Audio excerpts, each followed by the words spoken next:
Gaya na akin sinabi, no, Balentong King itong si PBBM. Walang isang salita. At kaya nga minsan, nagtataka ako, baka nga wala rin sa tamang pag-iisip itong presidente natin. Dahil may proseso tayo sa saligang batas na kapag wala sa tamang pag-iisip ang presidente, pwede naman kayo magbutuhan. Nang sa ganun, mag-assume ng presidency na ang pangalawang pinakamataas na walang mabuting maidudulot ang gera. So ang tanong pa talaga ng marami, baka mamaya wala sa tamang pag-iisip ang ating presidente. Siguro panahon na para tanungin natin ang gabinete, dapat kayo nang maghusga. Ito nga mga kababayan, bago natin ituloy ang video na ito, kung bago ka lang sa aking YouTube channel baka pwede makahingi ng like at subscribe at click mo na rin ang notification bell para updated ka sa aking nilalabas na bagong video. Salamat po. Gaya na akin sinabi, no, Balentong King itong si PBBM. Walang isang salita. At kaya nga minsan, nagtataka ako, baka nga wala rin sa tamang pag-iisip itong presidente natin. Dahil kakaiba talaga ang ginagawa niya doon sa mga kanyang pinangako. At parang hindi niya nakikita yung basic na walang mabuting maidudulot ang gera. So ang tanong pa talaga ng marami, baka mamaya wala sa tamang pag-iisip ang ating presidente. Siguro panahon na para tanungin natin ang gabinete, dapat kayo nang maghusga. Dahil may proseso tayo sa saligang batas na kapag wala sa tamang pag-iisip ang presidente, pwede naman kayo magbutuhan. Nang sa ganun, mag-assume ng presidency na ang pangalawang pinakamataas na pinuno ng bayan. Nakikita natin, binobomba pa rin sila. Kaya nga, hindi maiiwasan na magduda yung ilan na alam niyo naman na bubobombahin kayo. Alam niyo na haharangan na kayo. Paulit-ulit pa rin ninyong ginagawa. So, wala silang purpose ba? Kung ano? Or yun nga, kumbaga nagtutugma doon sa sinasabi niyo na pinapainit lang yung sitwasyon. At isa pa dito, ito ba ay para bigyan ng justification na dapat na magkaroon ng militarisasyon ang Pilipinas, dala ni Uncle Sam? Well, yan ang aking teorya.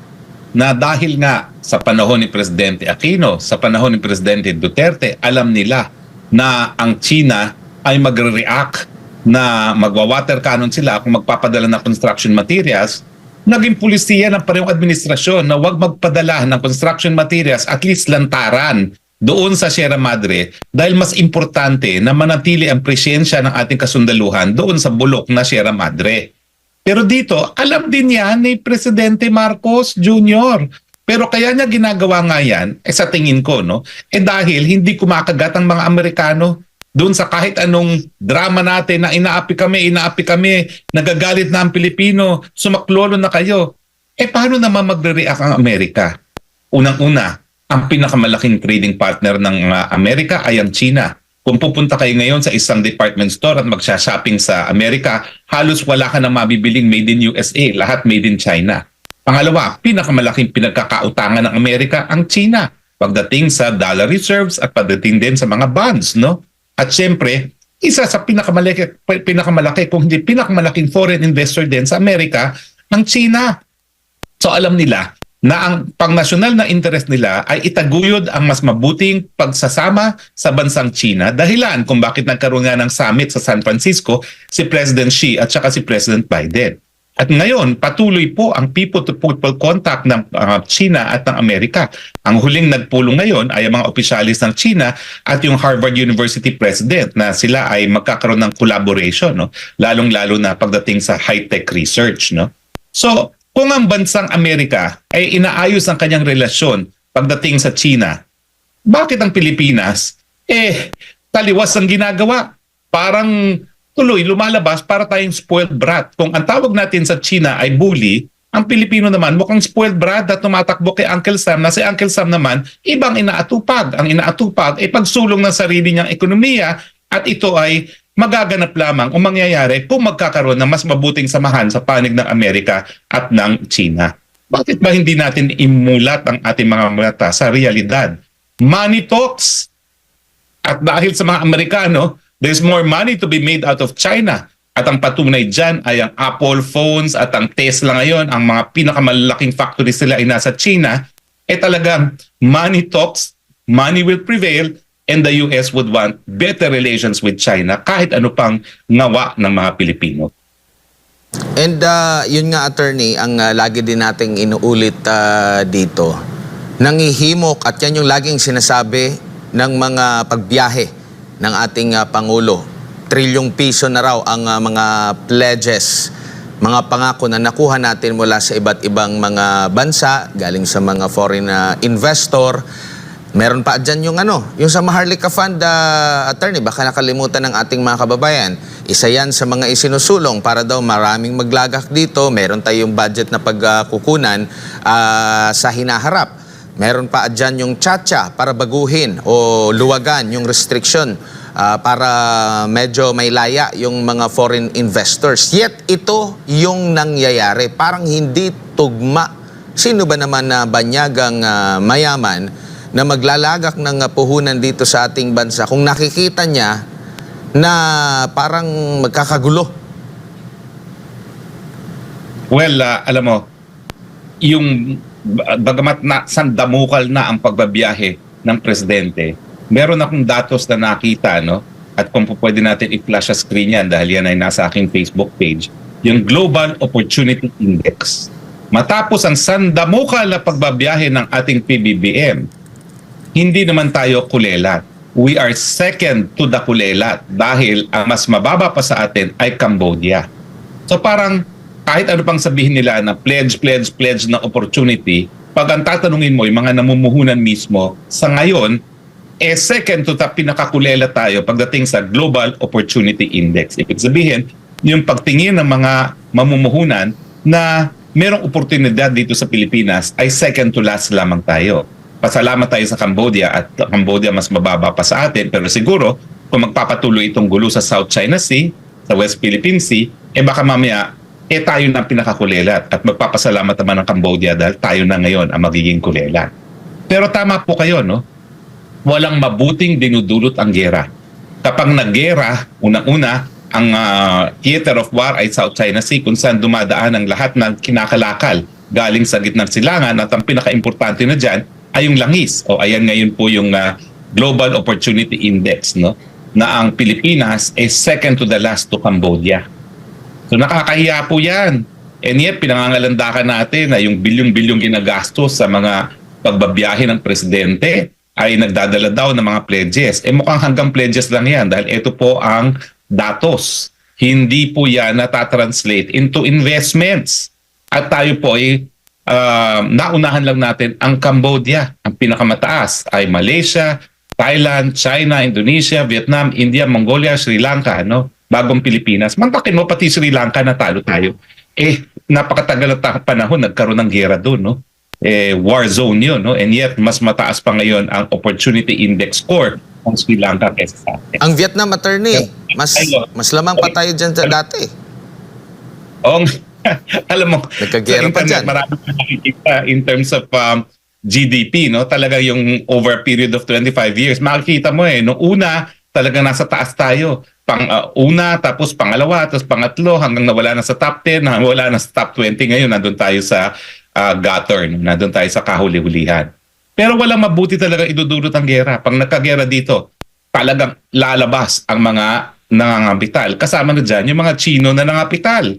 Kaya nga ang dahilan ngayon na hindi sila nangangapital sa Pilipinas, takot sila.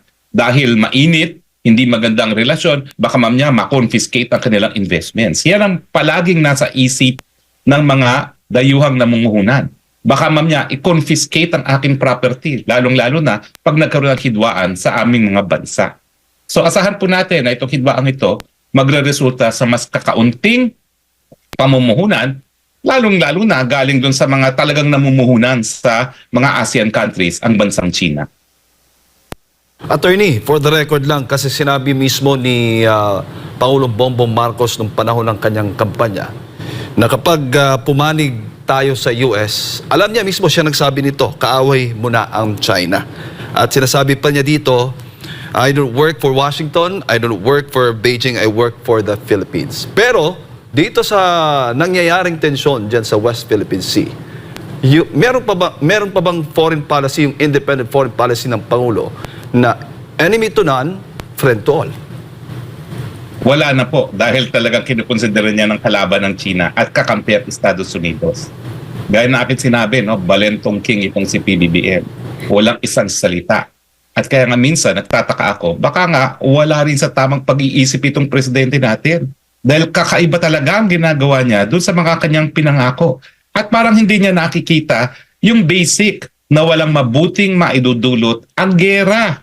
So ang tanong pa talaga ng marami, baka mamaya wala sa tamang pag-iisip ang ating presidente. Siguro panahon na para tanungin natin ang gabinete, dapat kayo nang maghusga. Dahil may proseso tayo sa saligang batas na kapag wala sa tamang pag-iisip ang presidente, pwede naman kayo magbutuhan. Nang sa ganun, mag-assume ng presidency na ang pangalawang pinakamataas sa pinuno ng bayan.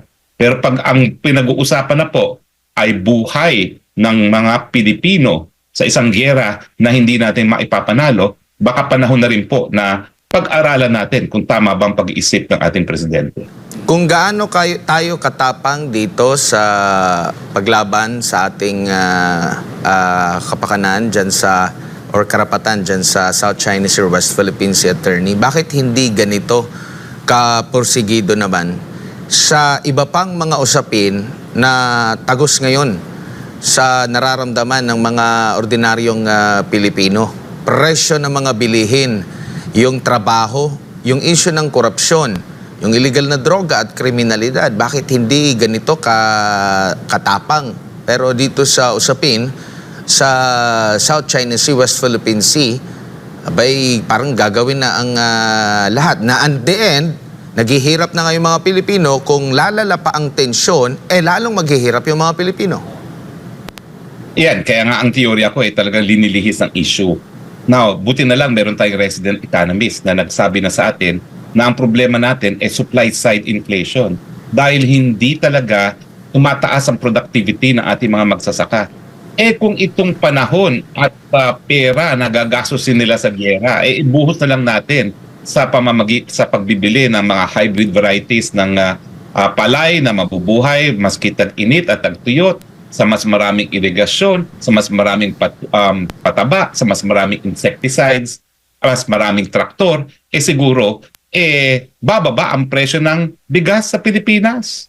So talagang it's an issue of priority. Bakit mo binibigyan ng prioridad yung mangyayari sa bulok na barko na atin dyan, samantalang yung gagastusin mo sa isang giyera at saka yung atensyon na binubuhos mo dyan sa issue na yan, ay nauna-una nakakaapekto doon sa pwede nating makuhang kapital at pangangalakal sa China. At pangalawa, dahil 24 hours a day ka lang, bakit mo ginugugol ang panahon mo doon sa gera na hindi mo nga mapapanalo, samantalang pwede mo naman igugol yan para nga pataasin yung productivity ng ating mga magsasaka, dahilan para bumaba ang presyo ng pagkain dito sa ating bayan. At dahil nga wala nang sinasabi mo, Attorney, foreign policy ng Pangulo, kumikiling na tayo ngayon sa Amerika. Malinaw po yan. Binasura na po ng Presidente Marcos ang independent foreign policy. Bumalik po siya doon sa pulisiya ni Noynoy Aquino at itong nga po ironies of ironies. No? Nakapareho na ng foreign policy ang Aquino at ang Marcos na sasandal na lang tayo sa Amerika para sa ating pangnasyonal na interes. Attorney, yung naganap ba sa Ukraine, ganitong-ganito ang ginawa or ginagawa ngayon dito sa Pilipinas? Ang kapareho na nangyayari sa Pilipinas at Ukraine ay yung pag-asa at paniniwala ng mga Ukrainians na ipaglalaban sila ng mga Amerikano laban sa Rusya. So ganyan din ang pagtitiwala. Hindi nga lang pagtitiwala, parang pananampalataya na ni PBBM sa Amerikano na sasaklolo sila kapag lalo nating ininis ang China. Talagang para tayong spoiled brat. Yan ang dapat tatawag sa mga Pilipino ngayon. Spoiled brat na tumatakbo kay Uncle Sam. Laban doon sa tinatawag niyang bully, kung bully man talaga ang China, no? Pero ang realidad nga po, no, iba ang pangnasyonal na interest ng Amerika at ang itataguyod niya ang pangnasyonal na interest niya. Nakita niya na hindi niya pangnasyonal na interest sa talagang magkaroon ng outright confrontation sa Russia. Bakit? Kasi mas maraming nuclear arms ang Russia. Pangalawa, mas maraming langis ang Russia na inaangkat din ng Amerika, no? So nakita niya na walang mabuting idudulot din kapag talagang nag-open na warfare confrontation sa Russia. Kaya umiwas siya. Kaya hinayaan niyang mamatay ang mga Ukraine ang mga Ukrainians at ni isang American sundalo ay hindi pa namamatay, no, sa gerang yan. Ganyan din ang mangyayari dito sa Pilipinas. Kung masusunod ang kagustuhan ni PBBM, the United States will stand by the Philippines up to the last Filipino soldier. Walang Amerikanong mamamatay dyan. Ang hahayaan lang nilang mamatay ay ang Pilipinas.